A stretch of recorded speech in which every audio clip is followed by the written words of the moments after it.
to organize your amazing ideas into a powerful book? You are in the right place. At the right time to learn how to write your book. Hi, I'm Joyce Glass. And I'm Sherry Lynn Bisbano, and welcome to the Write Hour Nonfiction Tips from the Write Coach team. We are so glad you joined us today.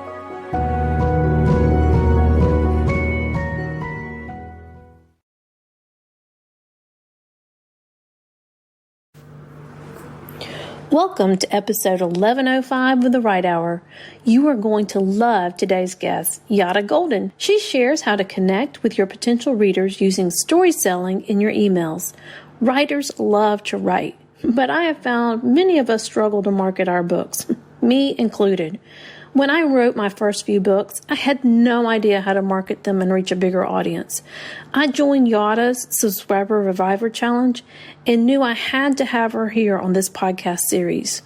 I love how Yada teaches you to connect with your audience in a real and personal way. No slimy sales copy here. People want to connect as humans. Yada Golden writes story-based pieces for companies like ClickFunnels, as well as e-commerce and service-based businesses. Over the years, her talent for storytelling morphed into what she likes to call story selling. Today, she teaches entrepreneurs and authors like you how to use story selling in order to connect or reconnect with your audience, build a rapport, and engage them in a conversational way. This is the secret behind getting your followers or potential readers to open your emails, read through every word top to bottom, and always come back for more. You can learn more about Yada at her website listed in the show notes. You may want to listen to this episode more than once and definitely connect with Yada on the social media. The best way to learn email marketing is to watch someone do it well. Sign up for Yada's email list and watch what she does. Welcome to this episode of the Write Hour. I'm so excited to have with us, it's Yada Golden. And she is an expert with Subscriber Revivers, her challenge she talks about, with helping people with emails and email content strategy, I guess would be the correct term, right? Yara? I'll get it right. I want to call you Yara because it's spelled Y-A-R-A, and I'm sure you get that a lot. I do. I always tell people it's like yada, yada, yada. But tell us a little bit about you and this journey to becoming a storyteller, because I was listening to some of it yesterday and I thought it was really fascinating how you got to where you are now. Yeah, for sure. So, well, first of all, thanks for having me. I seriously love podcast interviews. Like, I think they're so much fun because I think all this unexpected content kind of comes out, while you're having a conversation with someone. So, how did I become a storyteller? I think it's something that was just naturally a part of who I was. Like, I think from the time I could hold a pen, I was like writing my name out. And, I just loved the act of like creation. It's like, I can take this tool and like create something with it, And, but I think that I really, really fell in love with writing as a form of communication when I was in, I would say, 4th or 5th grade. Funny enough, my school had the DARE program at that point, and there was a contest, and we all had to write an essay about why we were going to be drug-free, right? And I was like, I want to win this contest. And I remember getting home and starting to write out my thoughts, and I was like, what do you think? And he said, it's great. He's like, but I think if you really start in a way that people don't expect you to, you'll get a lot more attention. And so I did that. I did just that.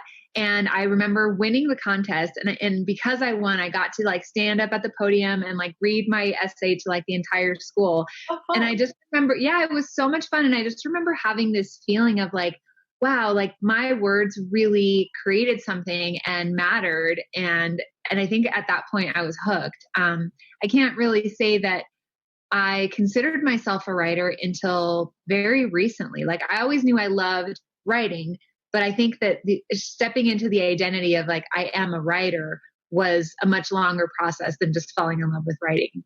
Right. Yeah, I get that. Yeah. And a lot of people, it takes you a while to get that persona. And I don't know if you know who Jeff Goins is, but his thing is always, if you're writing, you're a writer. Yeah, exactly. So and he kind of drills that in your head in the programs he's done. And so it helps you realize, oh, I am providing some great value to people, and that does make me a writer. And it does take a while to accept that. Other people will see it long before you actually see it, Well, and I think we all have an idea of like what a writer is, like we think of Shakespeare, we think of Edgar Allan Poe, or we think of, all these contemporary writers that are writing these books and, things like that. And I'm like, yes. And there are all of these other ways of getting your writing out there and putting it in front of people and really having an impact in the world, or forget about impacting the world, just getting your message out. Right. And that is what I believe my writing does. It's not really about a book. It's not really about like a legacy type piece. It's about really saying, hey, I'm going to be a part of the everyday conversation that's going on in the world around me and give my perspective on it. Yes, which I absolutely love, because when you can connect with somebody personally, through email, which, Amy Porterfield does this really well. And she's, obviously the queen of it. but she is one of the ones that, like, I read her email sometimes, even though I may know the content, but I just want to read it because she presents it in an interesting way, or she shares something funny that happened in her life, with her dog or her husband or whatever. And it's interesting. And that's exactly what you're teaching in the Subscriber Reviver and what you do through your business. So I love that. Well, you love to help people connect with their customers and clients through email. So what is a common mistake that you see entrepreneurs make with email marketing? So many. So many. Hard to start. I know. I'm like, how many do you want? I would go for 3. We can go for 3. That works. Yeah, for sure. So I think, honestly, the biggest mistake that I see entrepreneurs make, and I think this changes like from interview to interview, because it's like, well, what's most present to me at the moment, I think though it's become more and more, I think the mistake people make is forgetting that there's another human being on the other side of this communication, right? Especially when we're talking about email. You as the entrepreneur, as the creator, may be speaking one to many, but when it arrives in your person's inbox, it goes right back to one-to-one, right? So I think what happens to us is that we have this idea of like, oh my gosh, I'm sending this email out to 30 people or 300 people or 3,000 or 300,000, whatever number is on the other side of that. And we get all like deer in headlights about it. We're like, oh my gosh, what if I don't use the Oxford comma? Or what if I do? Or, I need to pull out all my biggest words from 9th grade. And like my English teacher is going to be on the other side of this with their red pen waiting to correct every mistake that I make. Or what if I don't tell the right story? Or what if I share too much? Or what if I share the wrong thing? Or how am I going to position my product or my service or my thing that I've created? And it's like, stop, just stop, right? When you meet somebody for the first time, you don't be like, hey, I'm Yada, buy my thing. Like, that's not what happens. And for some reason, when we get behind a computer screen, we forget that human interaction, that humanness, right? Where it's like, hey, what's your name? Tell me a little bit about you. Let me tell you about me and where I grew up and where I came from and how I fell in love with this thing that I'm now doing to provide a service in the world. And so I think that's the biggest mistake. One, I think the second biggest mistake is thinking, well, my list isn't big enough. Right? Like people are like, well, I only have 30 people on my list, or I only have 300, or I only have 3,000. I've heard people say I only have 30,000 people. And I'm like, dude, if you were in a room with 30 people looking at you, waiting to hear what you had to say, you would be having a completely different experience than I only have 30 people that I'm emailing. Right. And so it's starting to remember that like, hey, it's not just an email address that's on your list. It's actually a human being with like wants and needs and desires and challenges and obstacles and a family and all of these other things. And they are paying attention to you. They're paying attention to what you have to say, to what you're doing in the world and like the message that you're speaking. And that deserves respect, right? And so respecting our audience, as maybe even stopping referring to them as our list. Like, we don't own a list. We have the privilege of having the attention of an audience. And the more we're able to respect that, the better the connection will be. And I like that pivot of thinking them as an audience of people and individuals that you're sending to, because that does put you in a different mindset. Yeah. To write than I've got to, like you were saying before, I've got to tell them about my thing or my book or whatever it is that you're trying to promote. So yeah. Well, and then do you want to go for 3? Cause I have one more. Sure. Go ahead. So the third one would be thinking that the email that you write is going to be a silver bullet, right? Like when I send this email, it's going to make me $1 million. And it's like, could it? Possibly, but will it?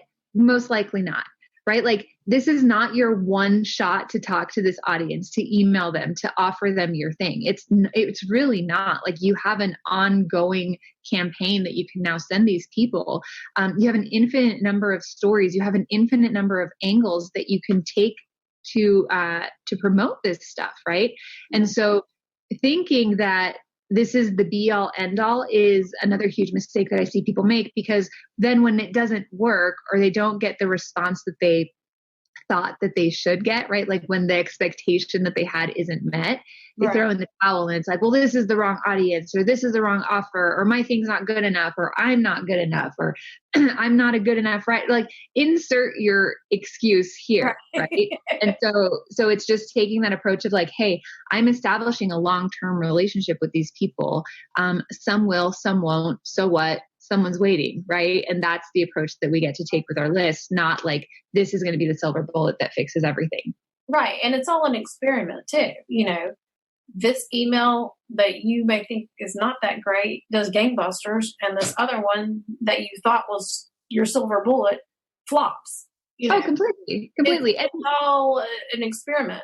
Yeah, it's totally an experiment. And we've got to remember that different people are in our audiences for different reasons, right? Like some people may follow me because they're like, wow, she was a relationship coach and now she's a service provider. Like, how did that happen? I would like to pivot my business.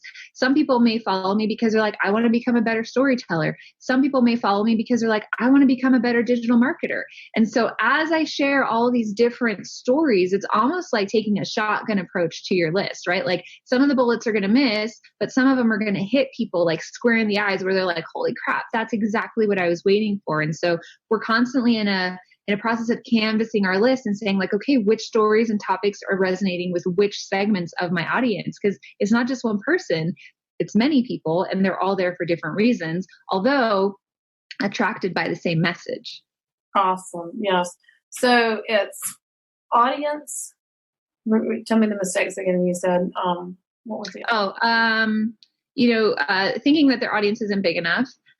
Thinking that they're going to have a silver bullet, and getting that deer in headlights and forgetting that there's like a human on the other side of the screen. Yes, they got the human factor they need to keep. Exactly. That's perfect. And I mean, and obviously your story resonated with me. We'll give a little backstory here. The reason I connected with Yada was I subscribed to her Subscriber Reviver Challenge. And it's something she had posted on Facebook. And I'll tell you what caught my eye is getting the open rate up on my emails. Because as, a writer, you want to connect with your people more. And my open rate is not there where I would like it to be. And so, and just like any other writer, and as you know, content writing and marketing is different than writing a book. And it takes a little more finesse to it and getting it where you want it. And so I love what you're teaching because it's exactly the approach I want to take. I want to come alongside and be their friend and help them on the journey. I don't want to be the person going, buy my stuff, buy my stuff, buy my stuff, buy my stuff. Oh, here's something cool for you. Buy my stuff, buy my stuff, buy my stuff. Oh, here's something I'll tell you about. I don't want to be that annoying spammer person. But if I can connect with them, because I'm one of these, I'm a hoarder of connections. I love to connect with people. And, somebody says, I'm having trouble with my open rates. I can go, Yada's got this course. You need to take it. you know, it's just the same kind of thing that we do every day when someone says, oh, I hurt my arm. I think I have whatever, you know, oh, try this oil, try this, try that, you know? Yeah, completely. And that's what you want, is you want people to be able to say, hey, Joyce is a write coach. She can help you write your book. I want other people saying that because they've seen that connection and that I can really help them. And same with what you do. You know, you want people coming to you because hey, Yada can help you with this. She can help you get your open rate up. She can help you with your content strategy, you know, that kind of thing. And so I love that. So why is email important for authors? Now, you and I both know this answer, but I want to hear your take on this and share it with the audience here. Well, I think that email is important for not only authors, I think it's important for any business owner. You know, it's, I really believe that email is the most underutilized asset that most people have in their business. If you have a product or a service or a widget that you're offering, like, there's a huge opportunity to continue to sell not only that thing to your people, but whatever comes next, right? And allowing them to inform the decision of like what's actually going to be created for them. Because as an entrepreneur, we solve problems. Like, we look out into the world and we're like, hey, there's a problem there. I'm going to take that one on myself and I'm going to solve it. But we all know that as soon as a problem is solved, another one is created, right? And so by being in that conversation with your audience through email, you're really allowing them to inform you and say, hey, you did solve this problem, but guess what? Like, this is the next problem that I'm having. And like, how can you help me do that? And because you're a problem solver, you'll likely step into that space, right? Right. When it comes to an author, I think that as writers, we have a tendency to fall in love with what we're writing, right? Like, we think it's the cat's meow, the coolest thing since sliced bread. Like, no one's ever done anything like this before. Everyone has to get it, right? And I totally get that. And it's valid. And there is still an element of educating the audience as to what it is that you're doing. Like, they have not been at your desk with you this whole time, falling in love with the characters and like developing the narrative and the story arch and all of these amazing things. And so it is our job as the creator to go out into the world and be like, hey, human, there's something really cool that's happening over here. And it's going to allow you to X, Y, and Z through all of these mechanisms, through all of these characters, through this type of storyline, and enroll them in the creation and the production and the rollout of this product. You know, I found, I have actually a lot of writers that go through my challenge, and I found that it's, there's almost this mental block with writers where it's like, yeah, I know that works, but my thing is different. Like, my book is different. My book is a special, sweet little thing that like nothing that's ever worked for anybody else will work for this. And I'm like, oh my God. Like, I have like set, like my eyes roll in the back of my head because I'm just like, everybody says that. Like, my business is different. My book is different. My product is different. And I'm like, I promise you that as unique as it is no different than how like other things need to be marketed. Right. Because people are people, whether you're selling them, you know, furniture or a gas grill or your fiction book or nonfiction book. And a lot of my listeners are in the nonfiction realm. They're entrepreneurs, personal development leaders, that kind of thing, coaches. And so this is a powerful piece for them. Because of what I always say all the time, a book is not just a book for them. It is a way to connect with people and then get clients. You know, for coaching, it's for getting clients. For entrepreneurs, it may be for helping them with their business, whatever their business may be. And so this connect that you're talking about, that is what they need. And I love, I get lots of things too that you hear people say, and you're just like, no. You bet. Well, and this is something that we talk about in our membership is they work really hard to write this book. And they get up and they're done and they're like, it's great, it's ready. But they have done nothing to market it. Exactly. Yeah. Like if you build it, they will come does not actually work. No, not with a book. No. No. Not with anything really. Like if you build Maybe a hot dog stand, maybe, but even still, if you build a hot dog stand, you got to put it in a place where people are going to be hungry, right? Like you got to put it at the beach, put it outside of a fair. Like you got to go to where your people are. And so I think, really the very first step that I would have people start with is saying, who is your target audience? Like, who's your avatar? Who are you trying to sell this to? Who's going to enjoy this book? Like who needs to learn the lessons that are contained within these pages? And then how do you speak to them in a way that enters the conversation they're already having in their mind, so that they're like, oh, that book is for me, right? Like I know that an email that I've written is super well targeted when I get emails back from people who are like, oh my gosh, I felt like you were talking just to me, right? It's like when you go to church and you like listen to the sermon and you're like, oh my gosh, like he's talking. Was he listening to my conversation this week? Right? Like you're just like, he's talking to me. And it's because it's resonating with you. It's talking to something that you already are thinking about constantly, right? It's like the woman who's scrolling Facebook, who's going on a cruise in 60 days and runs across an ad that's like, lose 30 pounds in 5 minutes. And she's like, oh my gosh, like I want to lose 10 pounds before my cruise, right? So she's not actively thinking about it, but it's playing in the back of her mind. And so you pop up into that conversation and all of a sudden she's like, yeah, I'm hooked. Like, I want to hear what you're talking about. Right. And that's exactly what I teach for those who've been through my course in the membership program.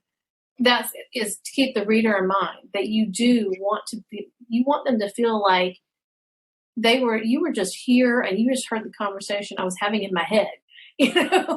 I haven't even spoken this to anyone yet. And how did you know that this was the problem I was having? And that's where you do want to get really intimate with that reader. And if you can get to that point, then you're going to speak to them in a way that's so much easier.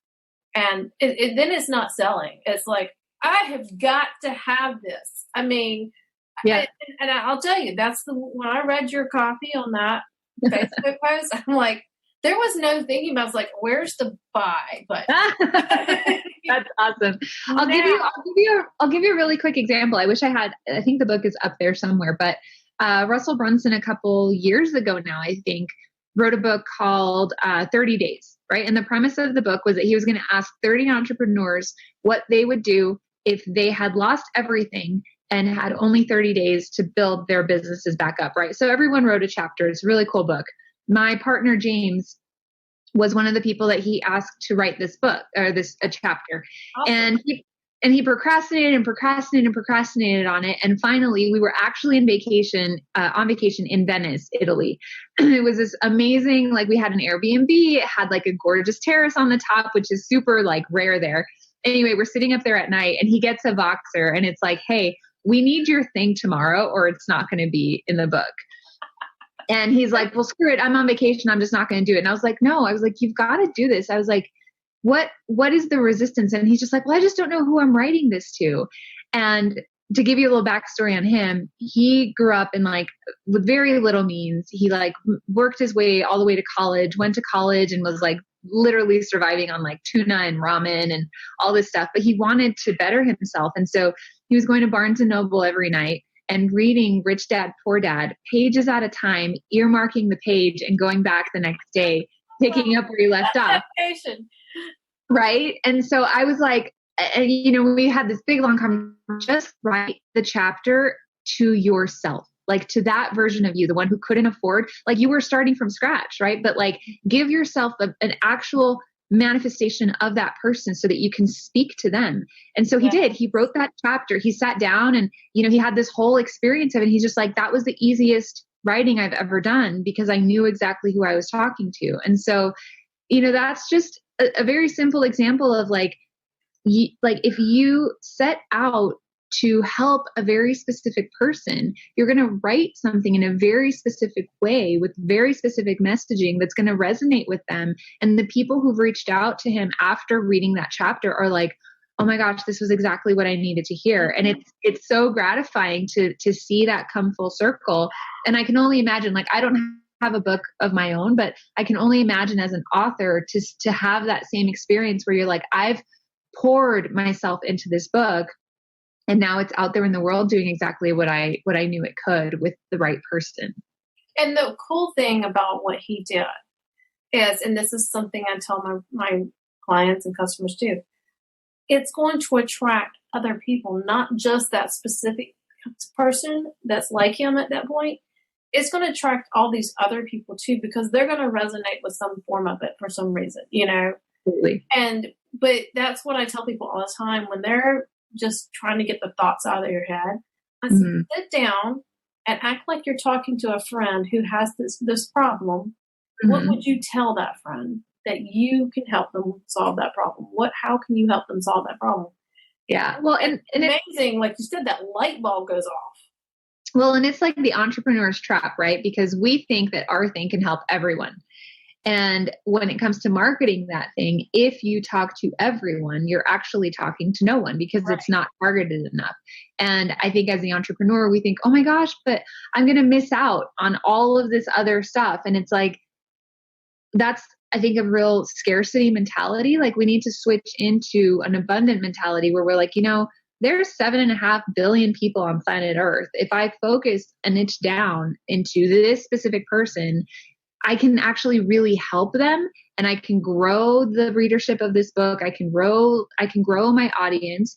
And once that's well and established, I can find another way, another angle to promote the exact same thing to another segment of the audience, right? And like you said, you are inevitably going to capture different people because it's still going to resonate with them. But our focus as a marketer needs to be in like one person. Like if you can even name that person, you'll do yourself like a huge service. Yeah. Yeah. I mean, and I've had some people say, because I'll say, think of somebody that you know or you've worked with that this would work for. This would help them if they would only do this, you know, there's always that one person. If they would just do this, it would help them and it'd be so much better.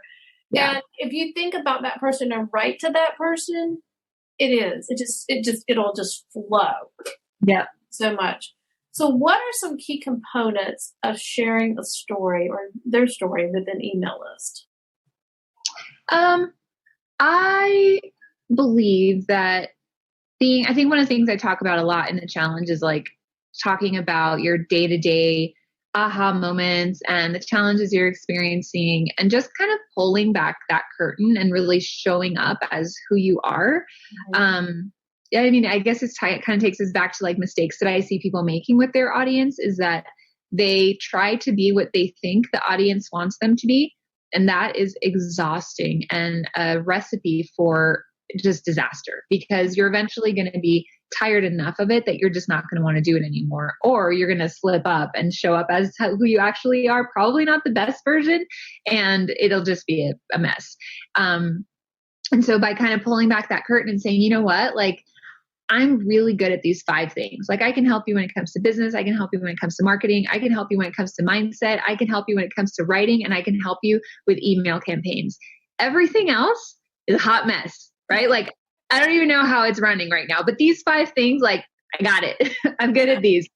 But like showing that, right? And saying like, I still get tripped up with things. I still look for help. Like I still have mentors and coaches and masterminds that I'm a part of. I'm not done learning. Like I am still on my path. Right.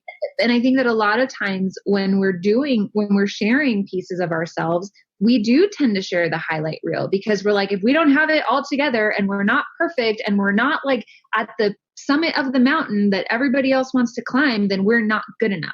Right. And it's like, no, not really.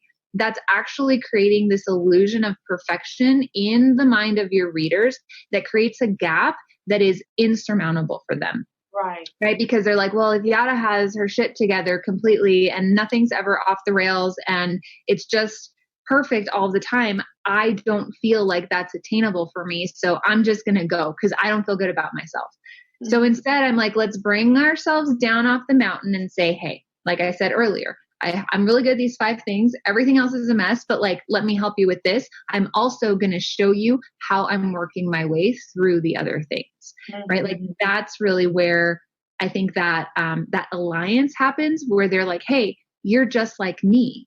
And if you're just like me, that means that the goals and the achievements that you have for yourself or that you've been able to achieve are available for me too, if I just follow what you're doing, which you happen to sell, right? Or use the products that you're using, which you happen to provide. And so it becomes this natural next step where, like you said, you're no longer selling to people. People are buying from you because they're just like, hey, Joyce, I saw that you created that book in like 30 days. Like, how did you do that? Can you help me do that? And you're like, yeah, absolutely. I have a program. I don't know if it takes 30 days or not, but, so it depends on the person. right. So I think that's one of the things, one of the aspects of telling stories that sell. I think another thing is really to, kind of take a step back when you're thinking about sharing those pieces and parts of your life and asking yourself, is this something that I feel complete about? Right. And it doesn't matter if it happened yesterday, a year ago, 5 years ago, 10 years ago. It's about saying, do I know how I created this for myself? Do I know what lesson I took away from this? And have I decided how I'm going to apply that in my life moving forward? If you can answer those three questions, to me, it really signifies that you're on the other side of whatever event happened, right? Whether it's good, bad, or ugly, whatever. I find that a lot of people will prematurely share things that they're not on the other side of. They don't know how they feel about it. They're not sure what lesson, if any, they took away from it. And then what happens is that your audience naturally wants to fill that gap, right? They're just like, are you okay? You should do this. You should have done that. Like, there's all this feedback that comes back. And if you're not sure about where you stand on it, it could really knock you off your feet, or throw you into like a downward spiral where you're just like, I was not ready for that yet. And so that's kind of my rule book, is that I'm like, if you're not on the other side of something, don't talk about it. You don't have to talk about it. You don't owe it to anybody. There are boundaries that get to be set as between you as the entrepreneur and your audience, or you as the author and your audience. Exactly. And I think there's things, if you give them time to marinate and work through them, the book that you're trying to write is going to come out so much better, because it's going to have a much more powerful impact on people because you have come through it. And I have seen that too, where people are actually still working through that. I mean, one of my clients, she wrote a book after her divorce, and we started working on it not too long after she had separated and wasn't even officially divorced yet. But it took us, I think, a little over a year to finish it. And by the time we finished it, she was in a much different place than she was when she started writing it. She actually rewrote the first couple chapters.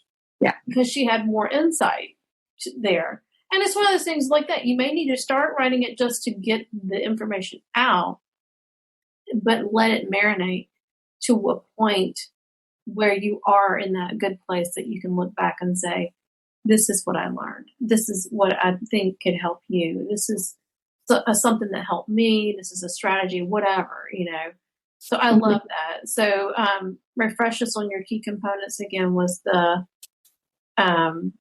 sharing once you've gone through something. Yeah, sure. Once you've gone through something, and then also pulling back the curtain and like really allowing yourself to be seen for everything you are and everything you're not. It's okay. Like, it's okay. No, you're never going to please everyone. It's just about showing up and allowing yourself to be seen for everything you are and everything you're not. And, like your message isn't ever going to resonate with everybody, but it's about finding the person that your message does resonate with and serving them to your highest ability. Exactly. And I love what you said, that you're not going to please everybody, and that's okay. You don't want to try to please everybody, because then you would have a watered down version of what you're trying to offer people.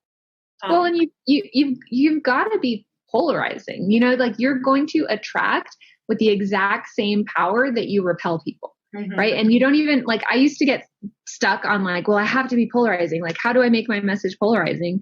And I've grown into the fact that just showing up as who you really are is polarizing in and of itself, right? Like some people are going to be like, I don't like that she wears dangly earrings. And some people are going to be like, I love that she wears dangly earrings. Like some people are going to say, well, I don't like that she cusses sometimes. And some people are going to be like, I love that. Do you know what I mean? It's just, who are you, and not being afraid to just freaking be that, and let the cards fall where they may, because like I said earlier, there's 7 billion people on this planet.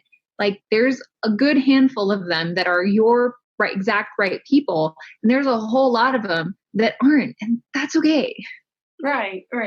And for a recovering people pleaser like me, I understand that that's something that I've had to learn, that it's okay.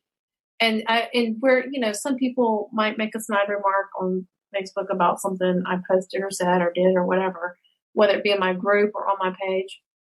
And I've learned, you know what? They're just not the right fit for me, and it's okay. And this isn't the right fit for them, and it's okay. And when you can get to that acceptance and just keep going, then you're good. It's much easier. It's much more fulfilling completely, than to sitting around worry about, oh, I offended that one and I offended that one. And, and if you're just being you and you offend somebody, sometimes that's just going to happen.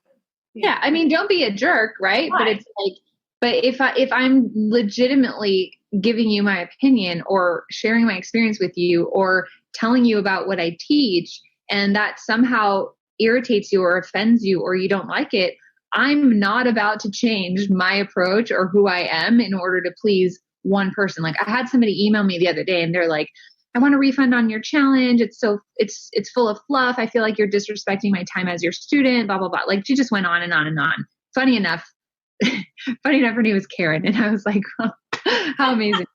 And I just emailed her back and I was like, listen, like you're entitled to your opinion, and, I'll take your opinion and your advice with a grain of salt, because out of like 1,500, almost 2,000 students, like I have a 0.06% refund rate on my challenge. So clearly something, right? Yeah, clearly I'm doing something right. And so like, if I had half of my students emailing me back and being like, this is a waste of my time, it sucks, it's all fluff, I would be like, all right, maybe I should really look at something.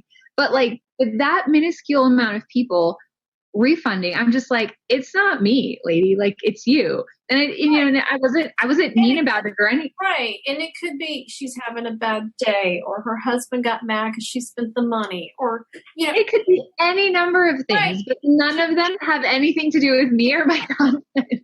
Exactly. And like you said, and that's what people need to look at. If it's one or two people out of hundreds and thousands of people, then don't worry about it. Yeah. Now, if you've got 75 people out of 100 saying, this isn't working, I don't like it, then you might want to reconsider. Yeah. But if you've tested it, you're going to know. Yeah. And I really think that it's about learning how to take feedback and be objective about the feedback that you're getting. Right? It's taking yourself out of, like, I wasn't triggered when I got her email, right? I was just like, all right, what does she have to say? And then I read it and I was like, valid or not valid? I was like, not valid, as evidenced by the overwhelming data I have to support that, right? Right. Not an emotional decision. There were times when I was barely starting out where if I got any feedback at all, I was like, oh my gosh, it's the end of the world, right? But I've learned and I've grown, and I think that that's part of the journey that we're on as entrepreneurs and creators. It's learning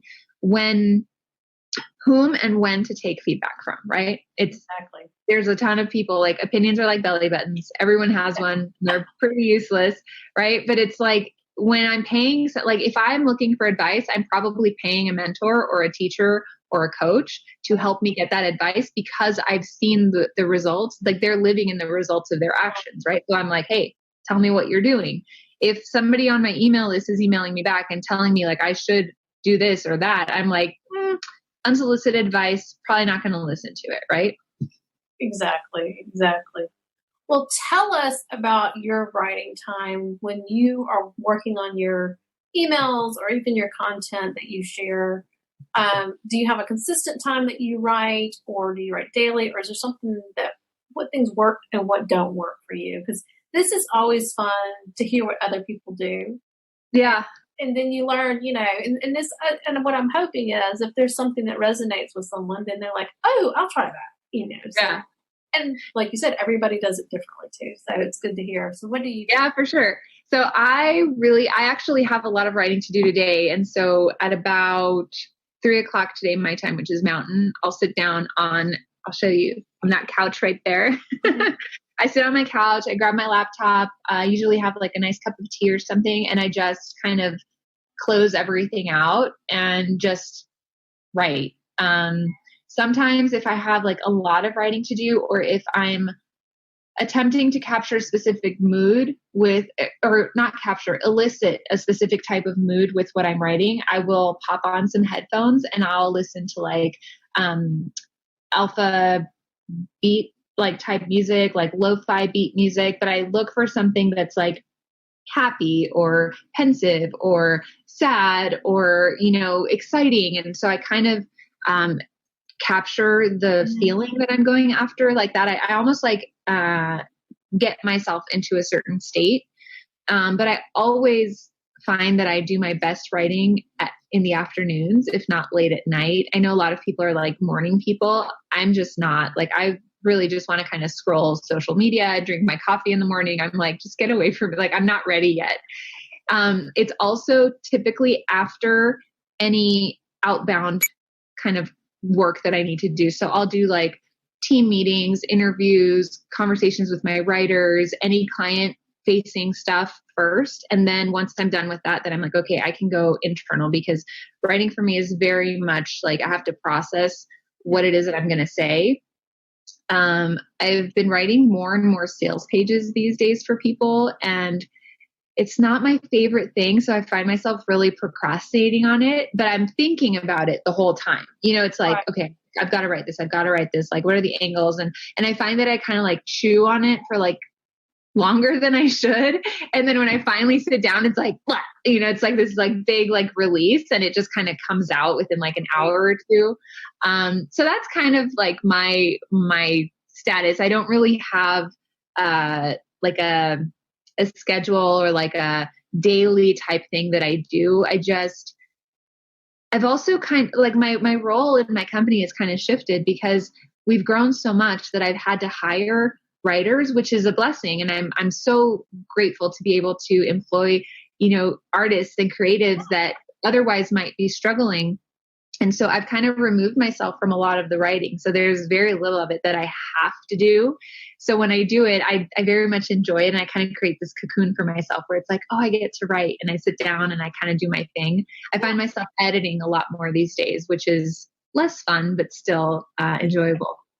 There's still a craft to it though. Yeah. Oh, there is. Because you're making that then more beautiful. I'm working on it. So definitely, because I do a lot of editing too for my clients. And so yeah, I get that. And there are some days that I'm like, kind of editing, but sometimes I think it's like when I find that piece that I really need to like massage, I'm like, it would have been faster if I had just written this myself, and so I think that's the frustration. But at the same time, I'm now learning and growing how to better help writers do what I do. You know what I mean? So I don't know. I feel like it's a growth process for all of us. And you're delegating your brain out. Yeah, which is like, it's hard sometimes. I'm like, man, I could just, but I'm very glad that you're doing it. Exactly. Well, what words of advice or encouragement do you have for writers who are struggling to write that content so they can connect with that potential reader? I would say that if you do nothing else when you're writing to your audience, if you simply remember that person is in some way, shape, or form experiencing the exact same struggle that you're experiencing right now, things will be a lot easier. You will show up with a lot more compassion and empathy, and the connection will just happen.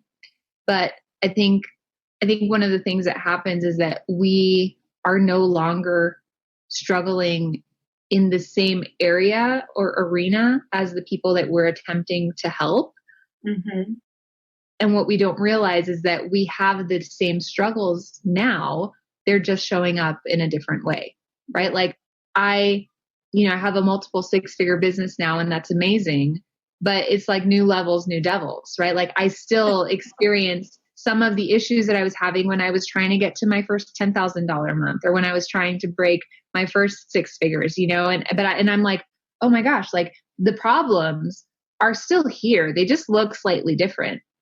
And that's because we're being asked to become new people. We're being asked to grow. Like I am now being asked to really become a teacher of the thing that I learned, right? So it's the process of going back and saying, okay, how did I learn that? And who taught me that? Or what book did I read? Or what experience did I go through? And like, how do I convey this to somebody? But they're still having that same issue, right? They're like, how do I convey my message of the thing that I created to my reader? And so sharing my process of that helps them connect with me and also shows them how I'm overcoming it.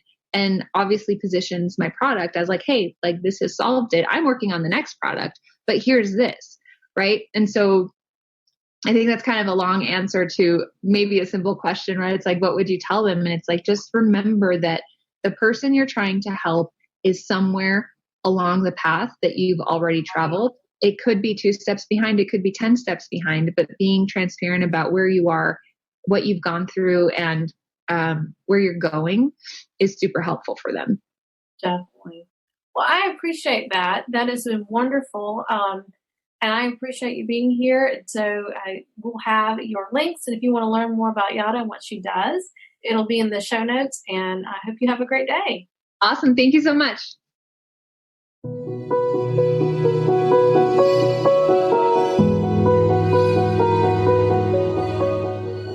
Thank you for joining us on this episode of The Write Hour. Our goal is to help you achieve your writing dreams. You are one step closer to write your book. Learn how to get the book out of your head with the 4 steps we teach our clients. Sign up for the free email series at thewritecoach.biz. The link is in the show notes. The 4 steps help you clarify your focus, create and organize your content, and complete your book. We share tips on the writing process, and you can download the writing planner to track your progress. Don't let fear and overwhelm keep you from writing your book. It's time to write your book.